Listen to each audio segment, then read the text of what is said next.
So for the single arm dumbbell row, I'm going to show you two different ways to execute it. They're both fine. You pick the one that you're more comfortable doing. The first way involves taking a bench, and we're going to be working our right arm here. And so your left knee and your left hand are going to be against the bench, and that's so we can brace into the bench.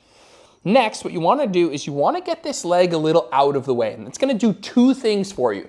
If you're here, it's going to be harder to keep a nice flat back here. It's easier to do that when this foot is a little bit further back, and you can see that automatically help me straighten out my back nice and easy, a lot easier than if I was like this. I would call it kind of crowding the plate here.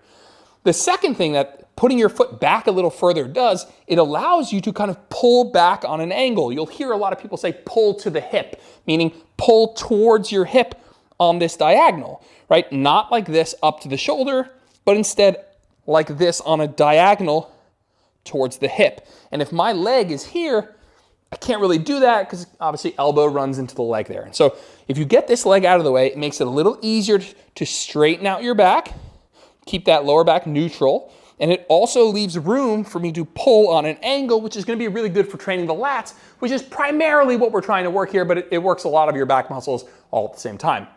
So quick recap, if we're working the right arm, left knee goes down, left hand goes down, get this right leg out of the way, spine nice and neutral, right? None of this crap. We're going to be here, and then we're going to take the weight, drive it back towards the hip on a diagonal.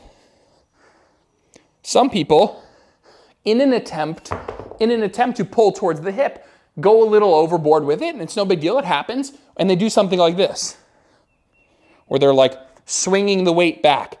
That's not what I want. I still want it to be a pull. I don't want it to be this kind of swing with the straight arm. And so you're pulling on a diagonal. You're not swinging the arm back like this.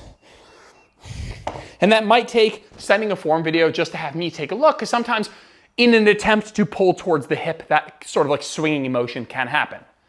Now the second variation is technically called a 3-point row, but it's essentially the same exercise with a different setup, and that's why I'm kind of putting it in the same form video here. Instead of having your knee set up like this, you're going to be facing the bench kind of perpendicularly, or you can go at the head of the bench. It all works fine. And instead of having your feet kind of staggered, you have your feet in a balanced stance and then one hand on the bench, and that's why it's called a 3-point row. You have 3 points of contact here, and you're left with the dumbbell like this, and you're doing that same rowing motion like this. Frankly, there's not much difference. What matters mostly is what your arm is doing, frankly.